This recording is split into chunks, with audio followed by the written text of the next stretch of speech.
Amazing. Welcome back to this week's episode of Friends of Kayla. I have an unusual suspect on this episode, which I'm really excited about. It's actually a client of mine who I met through my day job. I work in tech sales at Monday.com, as you all may know. But this is actually our first non-Jewish guest on the podcast, which I'm super, super thrilled about. I've been looking for some allies to interview, and this is the ally of the allies. So Sebastian is the VP of Advocacy and Strategy at Passages Israel. So I was actually on a client call with Sebastian. We had an intro call. He's like, "Are you Jewish?" I'm like, "Of course." And then I'm like, I do have this podcast where I'm looking for actually to do an ally series. If you know any, non-Jews I could maybe talk to from your alumni network. And here we are. He's actually sitting with me in Miami today. So Sebastian, it's awesome to be here with you in person. Kayla, thank you so much for the invitation. I'm so happy to be here. Thank you for having me on your podcast. Yes, of course. I'm really, really excited for this conversation in particular. And I think the audience will find it extremely interesting since you have certainly done a 180 in terms of how your own perspective on Zionism in particular has changed. But first and foremost, I want to get to know you a little bit more. So who are you, Sebastian, and where are you from? Yeah, so I'm from Colombia originally. Stick with us because this is gonna matter, okay? I'm from the part of Colombia that is very violent. Colombia is very. Have you been to Colombia? I'm actually going in a few weeks, Cartagena, for a Okay. bachelorette. So that's the place where people go to have fun. It's beautiful, it's a beach. But because of Colombians' geography, the regions develop very isolated from each other. So very distinct cultures from place to place. Where I'm from the southwest, where there's the mountain range that goes into the Pacific. Kayla, what do you think? Access to the Pacific is very important for criminal organizations in Colombia. Right, for the drugs, Yeah. the cartel. Because that's how you get to Mexico, right? Yeah. So I'm from this part where it's extremely violent, and trigger warning, I might say some things that you might need to cut out, but I'm from a terrible place in Colombia, okay? Are you ready? The world's worst child rapist is from my town. You can look him up. His name is Garavito. He raped almost 300 children and murdered more than 200 of them. He was my second grade teacher's husband. I'm talking about, we're very, this is close. Okay? What area is this? The town is called Trujillo Valle. It's a tiny town in the mountains where if you control the area, you control access to the Pacific. Second thing, the world's second most wanted guy in the world was from my town after Osama bin Laden because of drug trafficking. And then there are a bunch of other drug trafficking legends. So this is a very violent place. When I grew up, there were about 300 people that were massacred around in my town. So I grew up in military occupation zone because the military was trying to fight these guys really hard. So I grew up in a very violent place. I was trained from when I was a kid on what to do when the terrorists come, how to hide, how to run. There will be terror attacks, they will blow out the electric grid, they will take over a town. So I grew up experiencing terrorism, training to escape terrorists, and being constantly afraid, and going through a lot of checkpoints as well. Interesting. Yeah, I the way that you set the stage there for what we're about to get into is super, super relevant. So when we were chatting before this, you had mentioned that you had exposure to Israelis growing up. What was the connection between the military in Colombia at the time and the Israeli army? Sure. So the military in Colombia is just like Israel. All the men must serve in the military. There are ways to get out of it, but everybody served. So my dad served in the military. When he was 18 years old, he got sent to the military. The first thing they handed him was a Galil rifle, which is an Israeli rifle. Colombia started collaborating with Israel militarily in the 70s, and Israel gave Colombia a bunch of Galil rifles. It's actually one of the few countries in the world that is able to manufacture their version of this rifle. I think that's stopped right now because of the politics in Colombia. Our current president does not like Israel. Very anti-Israel, yeah. I grew up in the mountains, right? So whenever you wanted to go down to get anything important in the city, you had to go to a checkpoint. When you were at a checkpoint, they only take out the men. So when I became a 10-year-old, they would get my dad and me out of the car, hands against the car, and they would search us. And what was that rifle that would hit my back? It was a Galil rifle. And these were Israeli trained soldiers, a lot of them. In fact, my dad's best friend they served together, 5 of them from the town. One of them got sent to Sinai to train with the Israelis after the Six-Day War to learn how to be a soldier. Aside, what do you think happens when a bunch of poor guys who don't have anything to do go and learn how to be soldiers in Israel, learn how to use weapons when they come back and there's no jobs? What do you think they do? Yeah, they use that and become terrorists, Yeah. probably. So Yeah. a lot of my people from my town, my dad's friends, actually went into that business, and they had a very successful career for about 10 years until they got murdered, because that's the life of a narco. So aside, I grew up going through these checkpoints, and then at the time I didn't know they were Israelis, right? Of course, I actually kind of liked it. I was a kid. I was like, oh, there's a soldier. They're gonna search us. Like, I kind of liked it. But this would frame how I would see Israel later in college, you know? Yeah. So what was your childhood like growing up with in terms of religion? Sure. So my parents are evangelical. In Colombia, most people are Catholic. So that's different. We are evangelical. We went to a tiny little house church, and my friends would make fun of me for not being Catholic, whatever. But they were obsessed with Israel. Our pastor went to Israel in the 70s, I think, and he just loved it. In Colombia, the official state religion was Catholicism until 1991. So you couldn't get married, you couldn't get a birth certificate, you couldn't get a divorce unless you went to the Catholic church. So in the 90s, I was born in 1992. The church has like, we don't have to do first communions. We don't have to get married at the Catholic church. We don't have to do all this Catholicness. So what are we going to do? So they copied all this stuff that they saw in Israel. Our church was really weird. They started doing bar mitzvahs. I had a bar mitzvah. I can send you a picture. No way. Yeah. I went to weddings where I was the ring carrier, where they broke the glass. They had a chuppah. I got married with a chuppah. I got married with a talit. Like, it was cultural appropriation. It was cultural appropriation. Yes. Comment in the comments if you've seen That's Christians doing this. insane. It's really I've cringy. I don't never like heard it. of this. Yeah. What about your Catholic friends, though? Did they have any association with Israel or Israelis from their experience living there? I don't think they even thought about it at all. Like, I don't, yeah. And also, they were kids, so they wouldn't think about religion at all. Like, they did the first communion, big party, a lot of kids, like a bar mitzvah, right? But in my church, you get him, there's a Israeli flag. We celebrated a lot of the Jewish holidays. Like, we didn't do Halloween candy, we did Purim. It's weird. Now I matured, I think, like, that's the wrong way to support Israel. You don't copy the culture, you don't appropriate the culture. You celebrate it, but you don't need to copy it. Or you Yeah. feel like you really was Yeah. copying it? But the long story short, my church loved Israel as a religious concept. Like, God bless Abraham, I will bless those who bless you. So you need to support Israel because it's in the Bible. Okay. So in terms of your upbringing, like your parents loved Israel, so growing up, it was just like normal to you. Yeah, Loving and they Israel. would go to Israel twice a year, our church, like as a national movement. In February and October, they go to Israel. So people would sell empanadas for like 3 years, saving money to go to Israel. There are people whose one and only time they got on a plane was to go to Israel. So my mom went in. So we moved to America. We can touch on that in a second. But my mom went to Israel, and my dad went to Israel, and I still didn't like Israel. Yeah, no, this is so interesting. We'll certainly get to that. So, as a kid, like Israel was normal to you. It's something you guys had a positive outlook on, obviously. But then things changed for you. Was that when you came to the US, went to university? Like, walk us through what happened. Yeah, so I came in 2006 to America to high school, and high school was still super pro-Israel. I even served as I did a mission trip with my church in Puerto Rico for a year, super pro-Israel. After Puerto Rico, I moved to New Jersey to start school. So I started political science, and I started intro to political thought, and that's my introduction to like anti-Israel movement, because the professor, who was Jewish, by the way, he would always use these examples to talk about the political things that we're talking about, and Israel was always the bad guy. And he started saying all these things about Israel being an apartheid, being an occupation, being a terrible, killing children, like all these things. And I was like, whoa, I never heard of this before, because Israel was perfect, right? So I think a lot of Christians are brought up to think that Israel is perfect, Israel is amazing, and then they get hit with anti-Israel accusations, and they don't know what to do with that. So I was not trained on how to discuss Israel as a nation, as a state, only as a tourist destination or as a religious concept. So it was that professor who started planting the seeds. Well, it's also difficult when you hear someone who is Jewish talking negatively about Yes. what's supposed to be Then the he must ancestral be right. homeland of the He must Jews, be right? right, yeah. Because I have friends now who, well, they're Jewish, but they're not a Zionist, so anti-Semitism is excused, right? So it's very easy to just think, oh, they're probably right because they're that person and they're saying this. Do you remember some of those accusations when you got to school? What happened is that guy opened a door that really gave me an identity crisis.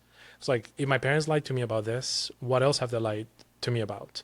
So I started really going down the rabbit hole, going to anti-Israel websites, and becoming a victim of confirmation bias. Like I had all these wrong things about Israel that I wanted to keep researching, become more and more Israel. Eventually, when I was in college in New Jersey, I was serving as a ministry guy. I was like a part-time pastor in my church. The more anti-Israel I became, the less religious I became. And that led me, among other things personally, to walk away from the faith.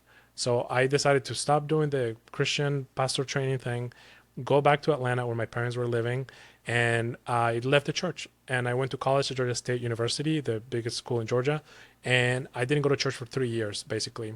I just walked away from the faith and became super anti-Israel as a student leader. You say anti-Israel, like what exactly were these, or I guess what propaganda we could say were you kind of being fed at the time? And what was your parents' reaction to that when you came back to Georgia? Yeah, I wonder how many kids today who are anti-Israel will be able to tell you exactly like this are the three things why what I had in my mind is just nebulous like Israel, Palestine, like what I thought, this is what I thought. Palestine was a country, is a country of the Arabs, and then the Jews took it away from them after the Holocaust. And then the nations conspired, the United Nations, America, to take it away from the Arabs and give it to the Jews as a consolation prize for the Holocaust or something. So I approach Israel and as like that. And then the things I will really get hung up is one, checkpoints. I remember I had a Jewish friend who we were both leaders at school. She knows this. Shout out Victoria. We will fight a lot about these checkpoints. I was like, look, there are these checkpoints. There's this pregnant woman. They're going to search her. I grew up going through checkpoints. This is terrible. This is apartheid. This is their country and you are occupying them. So checkpoints were a big deal. Also, really in 2014, there was that big operation after those kids got kidnapped, which we just got them back, I think, last year. The last remaining hostage from that operation. There was a short engagement in Gaza. So I was obsessed with that. Like, look how many children are dying. Look how many people they're bombing. Look how they're displacing people. And that was only a few months. Imagine what happened over the last 2 years. So it was the bombing, also the wall. I heard about this apartheid wall, right? And I, as a Latino, I became politicized in the United States. We can talk about that. I was making these false parallels between like from Mexico to Palestine, no more walls, which are different, very different walls. So yeah, I think if I just could comment on one last thing, I came to America and I was politicized as a minority. Look at me, I'm kind of white. In my country, people who look like me are well off. They're not subjected. They're not like struggling people. They're usually the rich people. My family was okay. We're middle class people. We came to America. But then in college, I was with this critical theory. I was politicized to think you're a minority, you're brown, the Spanish are conquerors, they're colonizers. You need to fight the power, you need to fight the white man, white people are racist. So I was really like politicized to like, oh, you know what? You're right. I'm a victim. I'm Latino, fight the power. Really, I should have been so lucky, so blessed. I was in the best country in the world. I had all these opportunities in the world. I should have been so grateful to be in America and not being taught to hate America, which is what I was taught to do in college. I was taught to hate America. Really? Oh, yeah. So that goes hand in hand with like becoming this like anti-Zionist. Do And you that's feel what like we're that happened to seeing. you in college? Like, do you feel like college made you more critical of the United States or not? Absolutely. Yeah. I mean, I do think that, of course, like I've always been very much so a Zionist, but more so a bit later in life, so post college. But I do think going to a liberal arts school and being a part of Greek life, I was definitely around, which is interesting because Greek life is It's often about fun. associated with more like conservative views almost. But where I went to school, I feel like it was, at least on the sorority side, definitely more liberal wokeism. And I it was kind of weird, I remember in college, to even have an American flag. Like being anything representative of nationalism was seen as like negative. And it's like sad to say that because like I proudly wear, the Israeli flag, as do like Israelis in Israel. Like this week was just Yom Ha'atzmaut, so everyone's out, Independence Day. In July 4th, like I'm not wearing my American flag Interesting. around. Isn't that Yeah. really crazy to think about? But I think you're right. Like we've been taught to think that we are a corrupt nation, and American universities have become very anti-America. Even for someone that's just a white Jewish woman, I can say that. So I can only imagine being a minority in American college. Yeah, and I think a lot of this American hatred is coming from minorities Especially Which is like, the irony, though, like you yeah, said, right? It's like we have this opportunity to be here in this country, like yourself, someone that came to this country not being from here, especially, and you're being taught to hate the country that's given you so many opportunities. exactly. Yeah, we got political asylum here because we're from such a violent place. My parents came, they applied for political asylum, and we got it because we come from a very violent part of the world. So we got asylum. So America gave us opportunity, safety, prosperity, and I owe everything to the fact that my parents decided to leave Colombia and come to America. So I'm grateful for that. But I mean, of course, is this country perfect? Absolutely not. It has its flaws, and there's a difference between like being anti-America and being like critical of the American government, which also is very similar to what is going on in Israel. It's one thing to be anti-Israel; it's another thing to be critical of the Israeli government, as many Israelis are. So, just a bit of a tidbit there. But so you mentioned, let's go back a little bit. You came to back to Georgia, very anti-Zionist. What did that look like for you at university? Yeah, so I became super involved in the student government, and I think, like I said, part of my identity was just being a Latino, like a Latino leader. So, in Georgia at this time, it's super granular, but basically, the five best schools in Georgia wouldn't let undocumented people study at them, even if they had DACA. DACA, look it up, is this thing that Obama created, where if you have been in America for so many years, we're not gonna make you legal. We're just gonna let you work, drive, and pay taxes, but you couldn't go to the best schools in Georgia. And I thought that was wrong, and I still think that's wrong today. So that was like the issue that I really hung on to. I became super involved in the Latino club, super involved in student government, and also part of the SJP club, the Students for Justice in Palestine. We used to do this thing on campus where we would chalk up in the main quad from Mexico to Palestine, no more walls. And also we would protest. We would do a lot of like sittings. Like we went to the border regions, which was the people who kept the undocumented students away from the best schools. Anyways, I was the first Latino to serve as the president of the student government of this school that's 100 years old, because I was just so politicized and like angry. I was angry. This is a callback. If you're watching this, let us know in the comments. Do you remember who the Koch brothers were? Koch brothers were this horrible, evil, conservative people who started the Tea Party in 2012. So I was like angry about fracking. Who talks about fracking anymore? The Koch brothers and like this thing in Georgia and Israel, obviously. Like Israel, because of that war in 2014 when I was in college, really politicized me. Okay, yeah, because I was trying to think back at what happened with Israel during that time, and it was a brief stint, but like you said, it was so brief versus like this 2.5 year war that we've been experiencing now. And even then, you still felt so strongly and felt like you needed to be the leader of SJP. Yeah. So when you were in university, at this point, you had never been to Israel. Your parents had been to Israel, but you had never actually set foot Exactly. there, They had right? already been. Yeah. And they couldn't answer the questions that I had. When I brought up this anti-Israel stuff at home, like I would ruin Easter lunch or whatever, they're like, they have no idea because they go to Israel to see the religious sites and they don't talk to actual Israelis. They don't learn about the country's history. They're just like, Israel is this place where we go to pray. So what to them as an evangelical Christian was so important to them with Israel that they went, saw what they needed to see, and didn't get into like more of the political aspects of. I think a lot of churches do this, and I understand if you're gonna pay $7,000 to go to Israel, you probably want to spend a lot of times going to religious sites, right? But for my parents, I think they were just sad because they knew at heart that the Jewish, to get religious, the Jewish people are God's chosen people, and if you are gonna spend your life hating on them, dedicating your life against them, that's not good for you spiritually. My parents were very religious, right? So they were really disappointed. My mom was very sad. She used to try to pray for me a lot, ask people to pray for me. So she was very excited when she found out that I got invited to go to Israel. And I said, yes, I'm gonna go to this horrible place. So you were expecting to see the apartheid. You got invited to go on a trip through which organization was this? Yeah, let's give him a shout out. Stand With Us. Yeah, when I was in college, I got invited on this program that the Stand With Us leaders in Israel did. So these were college students in Israel. College students in Israel are real older, right? Because they do it Yeah, after like the army. 24, 25. Yeah. Yeah. So the Ben Gurion University in the Negev, they fundraised a bunch of money through parties and stuff to bring the presidents of the biggest universities in America. I got invited. At first I said no. And then later I was like, I never travel abroad. I want to go into politics. let's do it. I want to see the apartheid. I want to see the occupation. I want to take a selfie with a woman with a hijab and be like, I've been to the Middle East. I know. I wanted to be Ocasio-Cortez before there was an Yeah, Ocasio-Cortez. yeah. Oh my goodness. Before social media was as crazy as it is today.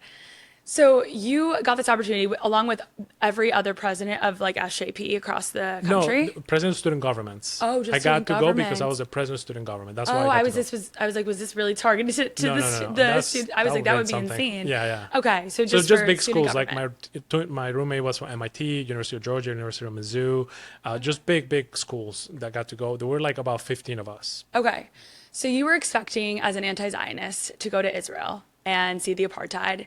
You left, coming home as a Zionist. What happened when you got to Israel? Really good ROI for the people who Or did the stand with trip. us? Yeah. Yeah. So the trip, I lied to go on the trip. I didn't tell them that I was super anti-Israel. I just wanted to go, and I was really going to go and like mess things up. When I got there, immediately the first interaction, Kayla, changed completely, like threw me off. Remember, I told you I went to school in New Jersey. I was in a new neighborhood where there was a synagogue in the corner, and I would see all these men, very Orthodox men, wearing the black and white with the beards and the hair, and that's what I thought Jews were. Like they're Ashkenazi people from Poland who got to go to Israel. So that's what I expected to see in Israel. Just a bunch of people praying, and like that's what I expected. So I get into the out of the airport. The taxi driver, he looks Arab, and I was like, okay, a brother. Let's talk to this guy. So tell me, what is so terrible about this country? And he's like, I thought he was an Arab. I was like, no, I'm a Jew. I'm from Yemen. Like my family's from Yemen. I was like, what? There were Jews in Yemen?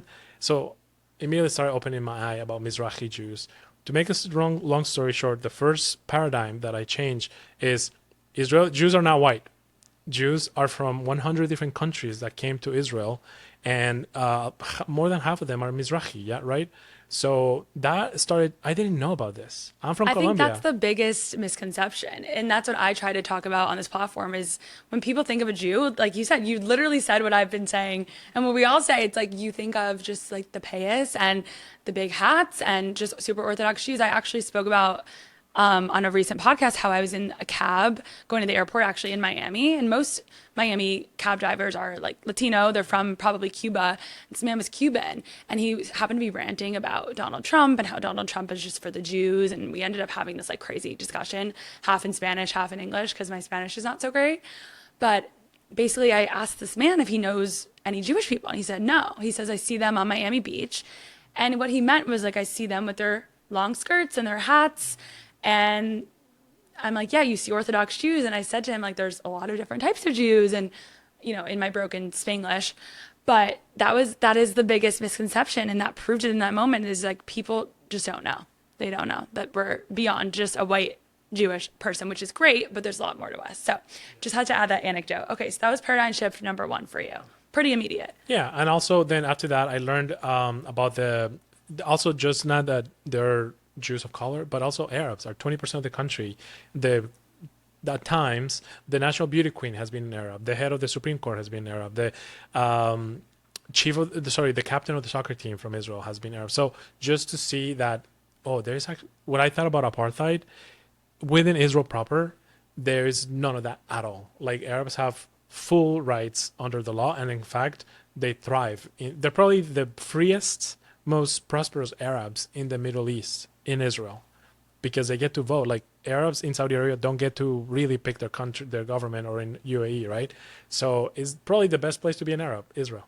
Isn't that so crazy based off of all of the content that we're consuming online that just says and uses these terms that in your head you think it's so divisive and divided, and in reality it was like the exact opposite of what you expected. When you heard that word and started to use that word apartheid, like what did that mean to you? Like what were you expecting to see? Yeah, the walls. So I thought you get these pictures of these walls, these huge big walls with like a checkpoint on them.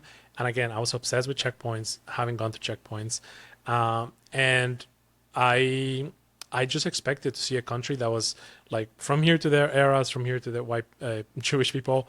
And here's what I learned. We went with a guy, one of the guys who built the wall. His name is Danny Tirza. You can look him up. He showed us how this wall wasn't there until there was a second Intifada. Before that wall, Arab terrorists would just or Palestinian terrorists would just come over from Palestinian territories and stab people and blow up the pizzerias, the cafes, the buses, just killing hundreds of people, maybe thousands during the second Intifada. So they had to put up that wall to stop terrorists from coming in. And he showed us how they're built in a way that if there's peace tomorrow and the Palestinian Authority and terrorist organizations decide to give up terror, those walls can come down very quickly, and then there will be no more walls. So it's like, if you don't like that wall, then you should get rid of the door of your house, like, because they're there to keep somebody who might hurt you from coming in. They're terrible, but you gotta, and I think October 7th proved that. The reason why they were able to kill more than 1,000 people and kidnap 250 people is because they got over those walls. Those walls are there to stop them. Yeah, absolutely. So I guess like, given like you grew up like experiencing checkpoints, were there things about your experience growing up that you were also expecting to see in Israel that really surprised you when it came to just like going in and out of Israel, whether that's through some of these checkpoints down south or like in the West Bank? I don't know if you had exposure to any of that. We did. We went to the West Bank a lot. We went to speak to Palestinians. We went to speak to refugee camps in which I expected a bunch of people living in tents. But no, these are cities that have been built because people think that refugees Palestinian refugees are like refugees from Uganda or something who literally live in tents. We know that Palestinian refugee status is inherited. They're the only people in the world that if your grandpa wasn't a refugee, you're a refugee, because they're handled by the United Nations, UNRWA. Got a lot of news coming out of UNRWA in the last 2 years that is the only United Nations agency that's never provided a solution to the problem, which is to relocate these refugees and let them move on. So anyways, we went to some of these areas. I don't want to minimize. People live in difficult situations. Palestinians who, the kid who just wants to probably be a soccer star or work, have a regular job, they have to go through checkpoints, and they have to, in order to go to Israel, they have to go to these checkpoints to work, those who get permissions to work. But then Hamas comes and attacks Israel, and then those innocent Palestinians who are just trying to work and feed their families cannot go into Israel anymore. Because we know since October 7th, Israel has either stopped this completely or they made it a lot more difficult to have Palestinians move into Israel to work, right? Yeah, and I think that's like a big point here is like us, sharing how amazing Israel is and how it's not an apartheid. Like, while these things are all true, like, it doesn't minimize like the suffering of the Palestinian people and people that are like innocent in this situation, like people that are just coming into Israel every day where they're having more opportunity for work. Number one, they're able to make more money. Number two, and then number three, now not able to work in Israel since October 7th because there's so much mistrust on the other side, and now instead they have to feed their families, right? So a lot of them are, instead of working in Israel for better jobs, they're now joining the forces of Hamas. So it's this like horrible cycle that can only be broken when Golda Meir said that. Yes, yeah. yes. Peace Golda will Meir happen said when the that. Palestinian people love their kids more than they want to kill ours. Something Right, like that. right. Yeah. So until then, yeah, it's this vicious cycle. And of course now it's these checkpoints. It's not to minimize their suffering either, but I think the moral of your story is more so that what you see in the media is so over propagandized. Yeah, one of the ways that I think we can address all the issues between Israel and Palestine, and I invite your listeners to think about this and use this when they talk to people, is we can talk about all the horrible issues that happen, like mobility issues, poverty issues, the wall, all these things. Whose fault is it? How do we solve this? And I think it comes down to this. Israel, Jewish people, have been blessed to have really good leaders like Theodore Herzl and Ben Gurion, and leaders like Shimon Peres, people who have compromised, who have made peace, who have been willing to offer the other hand. Palestinian people have been punished by terrible leaders. Their leaders have been horrible leaders. From the beginning, Haj Amin al-Husseini, before the state of Israel, he was a Nazi. There's pictures, Google this guy, Haj Amin al-Husseini, meeting with Hitler. He was the leader of the Arabs of pre-state Palestine.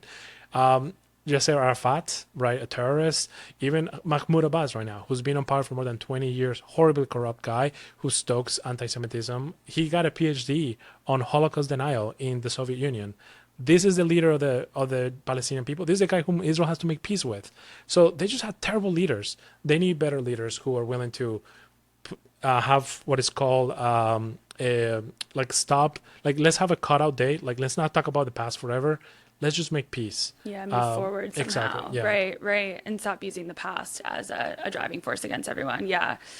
Um, so what else? I feel like you were about to say something, Sebastian, about the other things that you kind of experienced beyond just also, and did you do anything religious while you were there, or was it not really a religious affiliated Great trip? point. So there's two more things I'd like to mention quickly, Yeah. and then I'll answer that.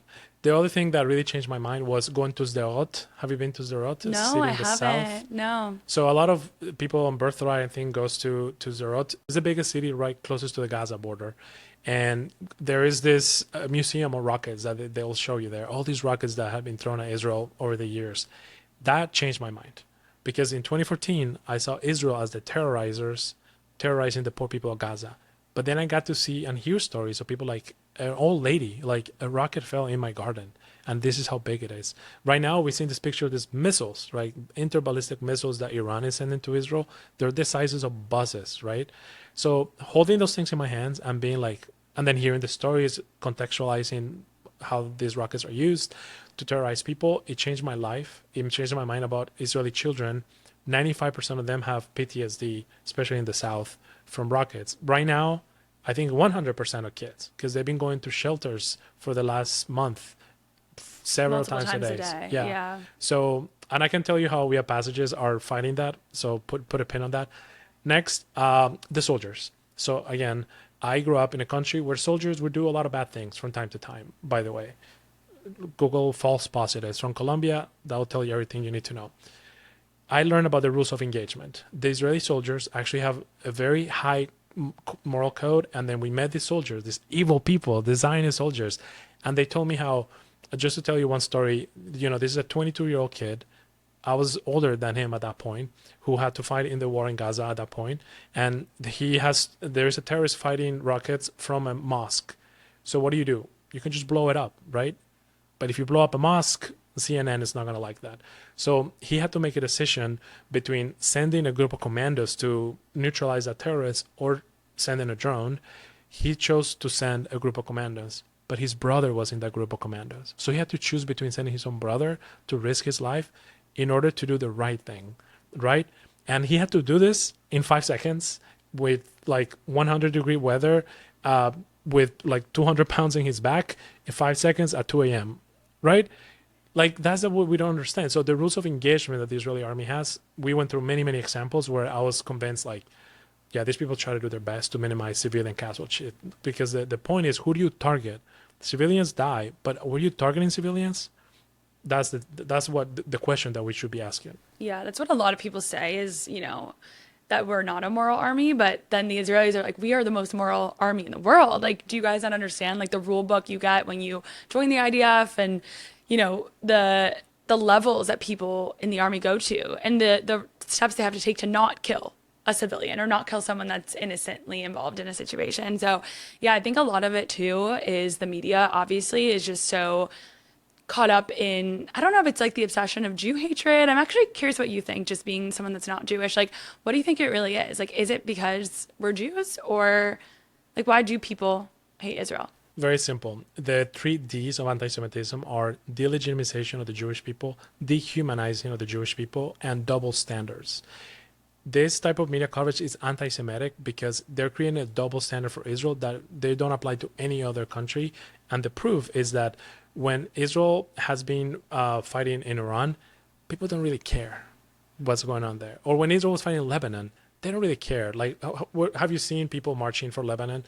It's just when it comes to Palestinians, people get obsessed, and Israelis, there's a double standard. Like, there are really much worse things happening around the world.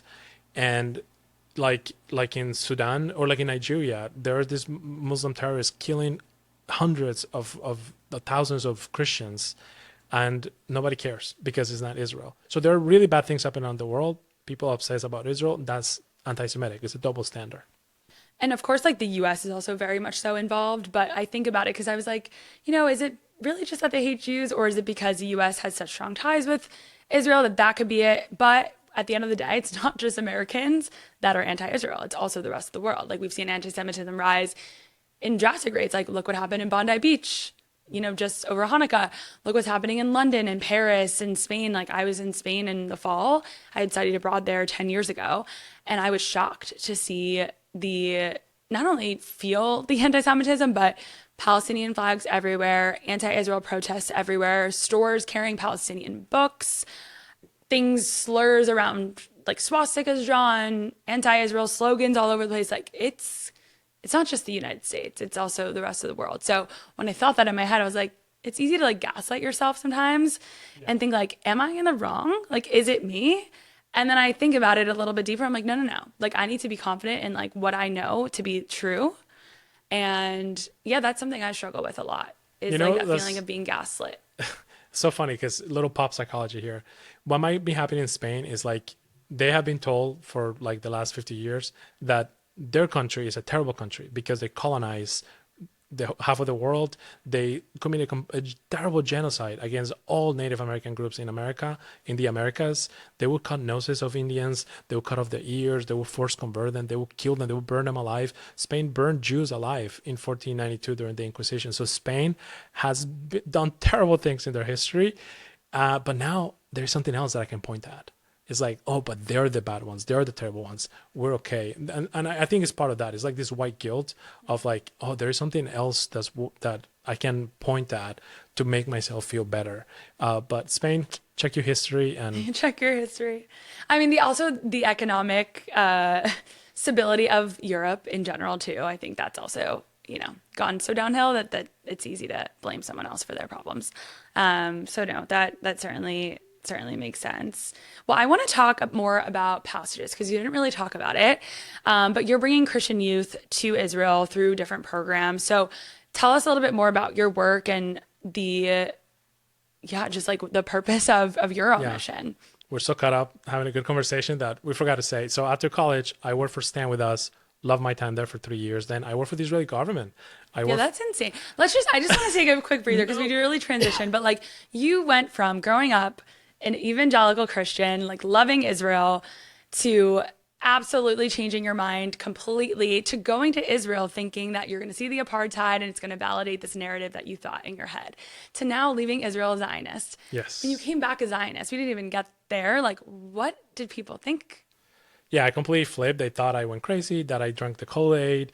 And basically, I think one experience shows what happened. So I was super woke. I was part of the woke clubs on campus.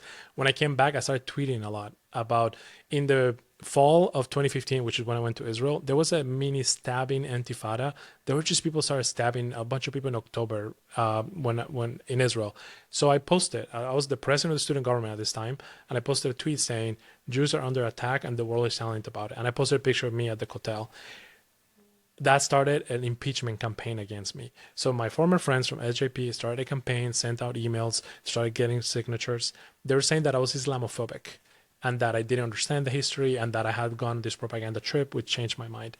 I didn't get impeached. It didn't go through. I mean, we don't need to get into that, but I had a lot of control of the student government.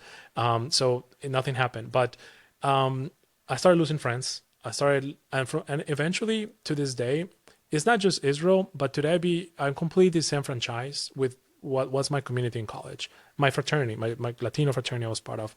I'm not part of that anymore. I'm not friends with them. And it's not because of Israel. It's because changing my mind about Israel led me into a different path. I became conservative.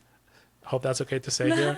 But I just want to pause there for a second. So if that wasn't the case with your like Latino friends, like Israel wasn't the case, but with your... Is one of many things. Yeah, it was other things, obviously, but with your government friends, that was primarily because of Israel, correct? Oh, yeah.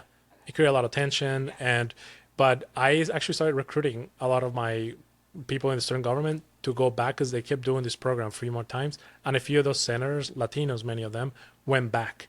And then I started working at Stand With Us later as a campus manager. And some of those students became my fellows that I managed. Oh, so they also kind of changed their so I started perspective as well. pulling people aside. But also going to Israel made me religious again.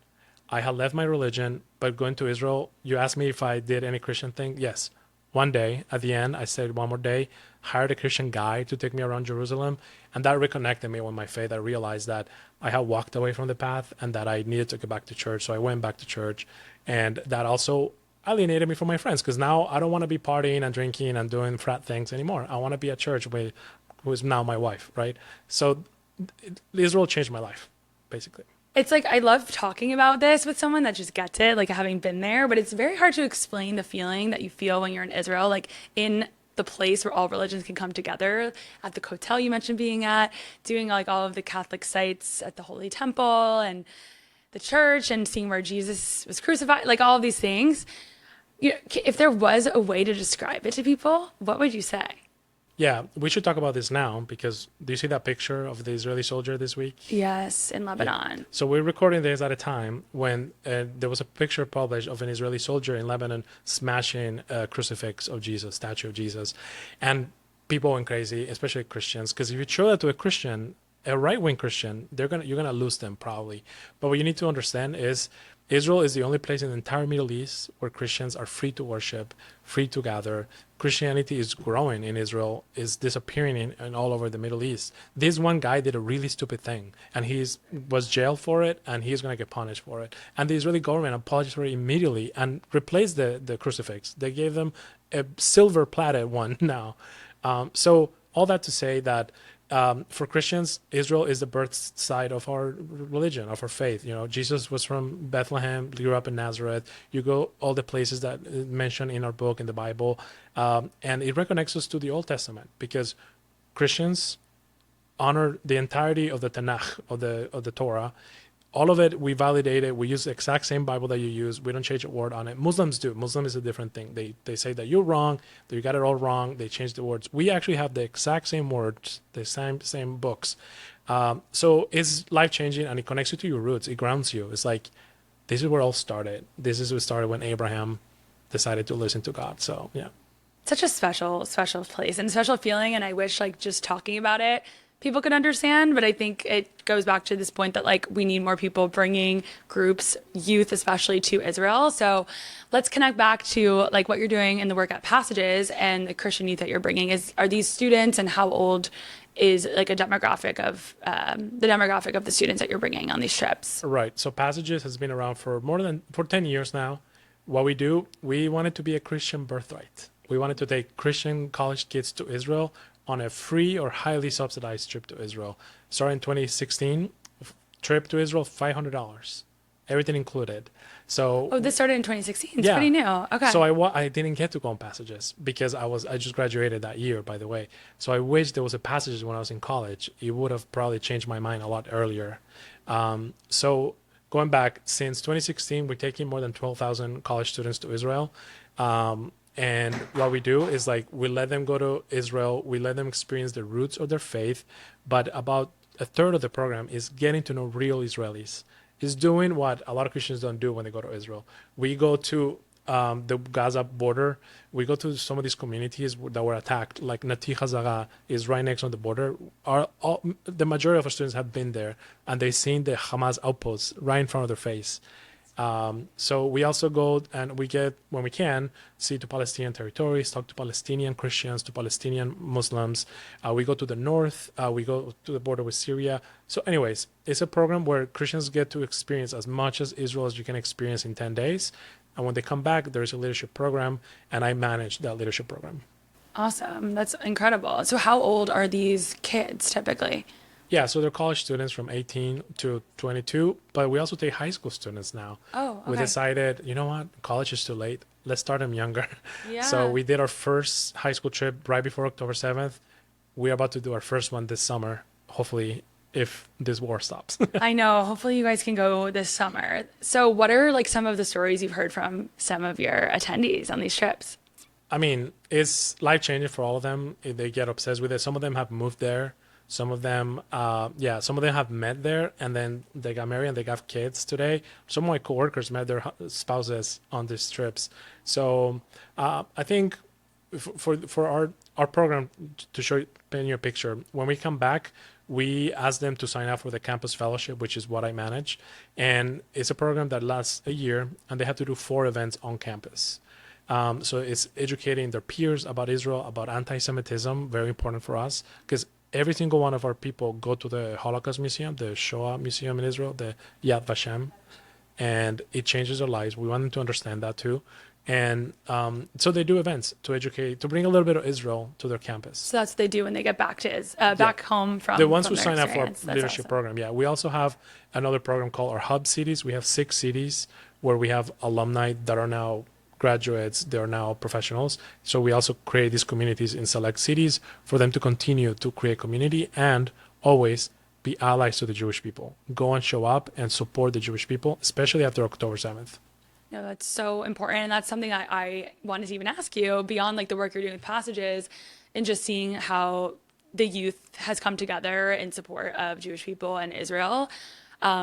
What can we do to get more allyship? I think that's something we really struggle with. It's easy to be very insular with our own community, and I'm personally working towards being more inclusive. But I think the past few years have proven that it's difficult to really bring other people in. Like I myself have lost deep friendships because of differences in our opinions and on the situation on the political side of the spectrum here.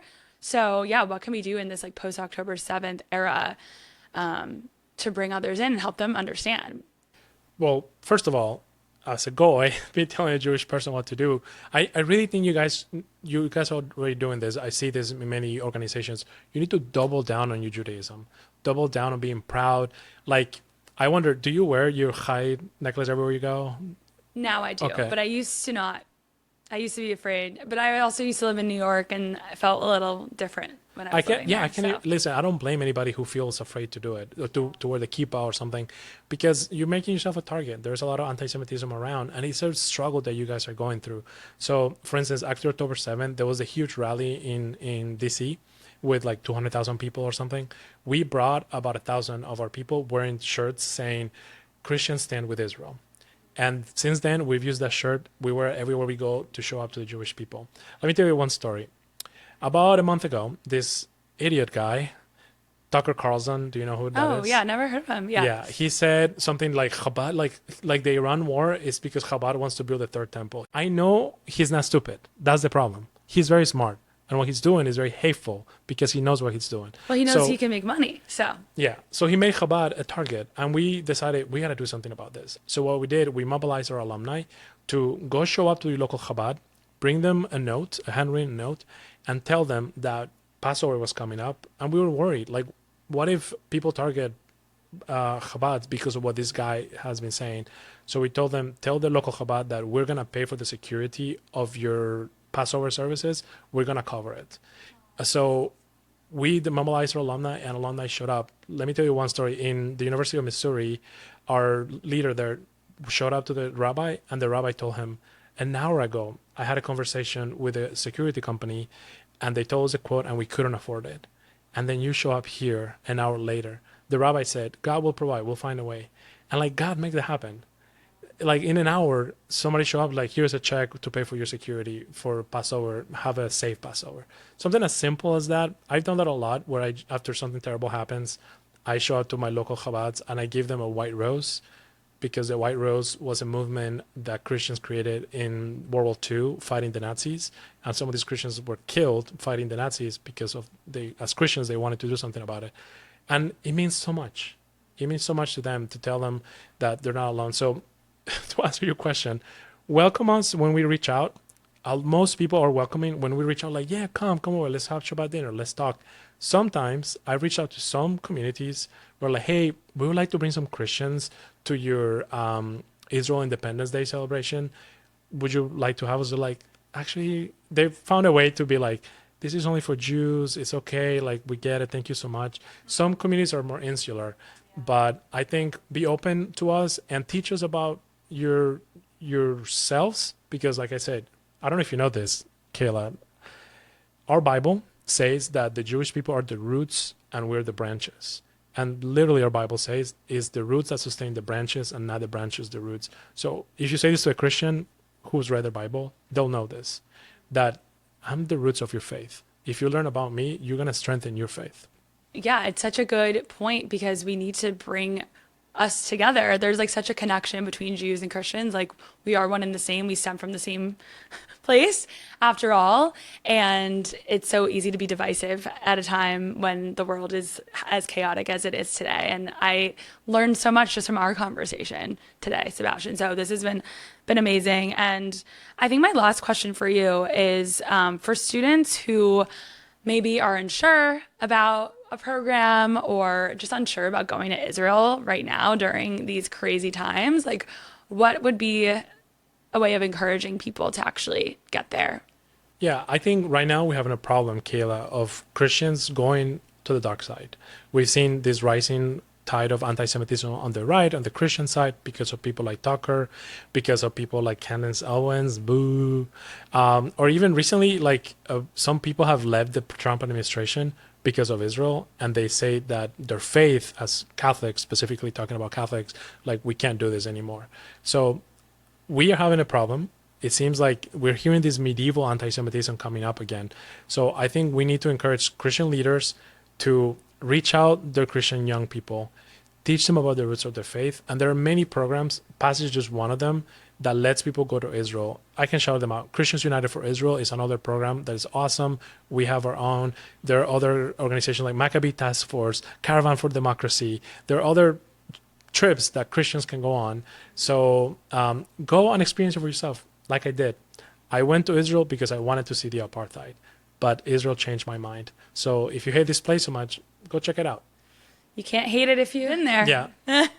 But you can try to hate it. You can try to hate it from afar. But if you go there, I promise you won't end up hating it after all. So you're a prime example of that, Sebastian. Thank you for the work that you do. And I'm so glad you shouted out those organizations. I think it's great to know about Passages, but also great to know that there are other organizations doing similar things to make movement in the community and in the world. So thank you so much for being here today. Yeah, thank you for inviting me. You're modeling it. You're inviting the Goyim to your podcast. You're inviting your allies. More Goyim. I love that you use it, that phrase. I love it. So the thank Goyim. you for opening the doors, and thank you for people listening.